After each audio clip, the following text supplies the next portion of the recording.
રામાયણમાં 7 ભાગ છે. બાલકાંડ, અયોધ્યાકાંડ, અરણ્યકાંડ, કિષ્કિંધાકાંડ, સુંદરકાંડ, લંકાકાંડ ને ઉત્તરકાંડ. 7 ભાગમાં આ ભાગનું નામ સુંદર આપ્યું છે. બાકી બધાના નામ જુદા જુદા છે. તમે જોયું કોઈ જગ્યાએ લંકાકાંડનું ગાયન થતું હોય એવું? ફક્ત સુંદરકાંડનો જ કેમ પાઠ થાય છે? સુંદરકાંડનું વિશેષ ગાયન કેમ થાય છે? કેમ કે સુંદર છે. કંઈક સુંદર છે, ઘણું બધું સુંદર છે. સુંદરકાંડને રામચરિત માનસનું હૃદય કહેવાય છે, કળિયુગનું અમૃત કહેવાય છે, કળિયુગની સંજીવની કહેવાય છે. અને સુંદરકાંડ પાઠ પૂરો થાય છે ને એ 60મા દોહામાં 61 નંબરના પાના પર તુલસીદાસજી મહારાજે સુંદરકાંડનું ફળ લખ્યું છે. સકલ સુમંગલદાયક રઘુનાયક ગુણગાન સાદર સુનહી તે તરહી ભવ સિંધુ બિના જલ્યાણ. આ સુંદરકાંડનો પાઠ સર્વ પ્રકારના સુમંગલ ફળ આપે છે. મંગલ નહીં, સુમંગલ ફળ આપે છે. અને આદર સહિત જે સાંભળશે, સાદર સુનહી એટલે આદર સહિત જે સાંભળશે એ આ ભવસાગરમાંથી વગર વહાણે તરી જશે. આપણે નદી ઓળંગવી હોય ને તો નાવડીની જરૂર પડે, પણ તુલસીદાસજી મહારાજ કહે છે કે આટલું ખાલી સાંભળી લેશો ને તો વગર વહાણે ભવસાગર તરી જશો. આટલી પવિત્ર ઉપાસના છે, આ મનોરંજન નથી.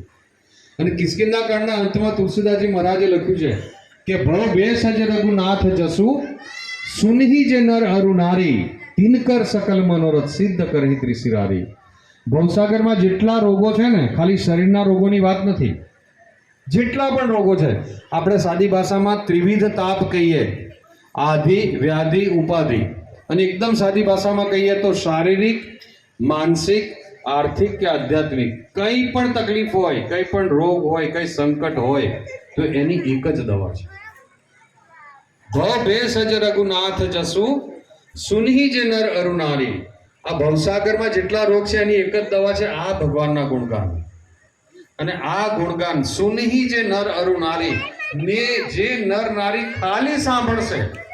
જો હજુ ગાવાની વાત નથી કરતો, એવું નથી કહેતો કે મારી સાથે પાઠ ગાજો, એવું નથી કહેતો કે મારી સાથે પાઠ વાંચજો, ખાલી સાંભળવાની જ વાત કહી રહ્યો છું અત્યારે. કે સુનહી જે નર અરુ નારી તિનકર સકલ મનોરથ સિદ્ધ કરહી ત્રિશિરારી.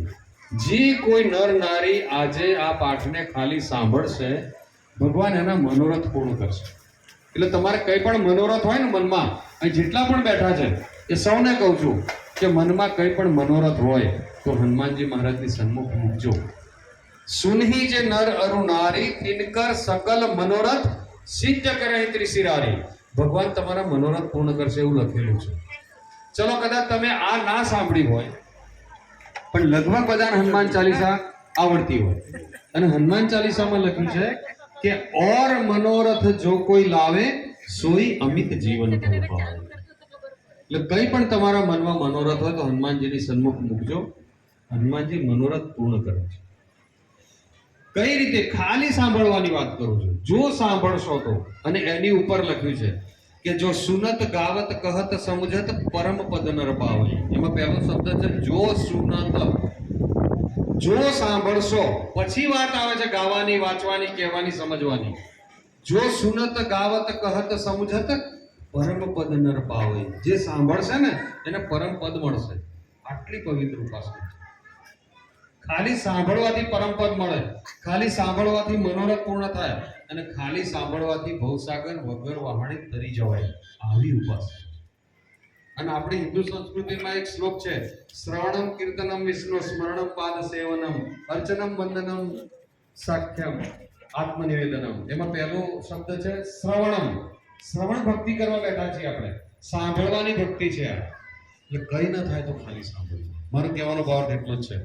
તમે મારી સાથે પાઠ ગાઓ, બહુ સરસ, વાંચો, બહુ સરસ, સમજો તો અતિ સુંદર. કેમ કે હિન્દી અવધી ભાષા છે, નથી ગુજરાતી કે નથી હિન્દી.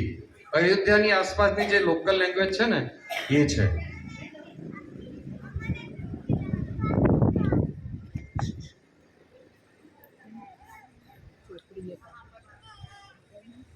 જુઓ, ઓકે આપો.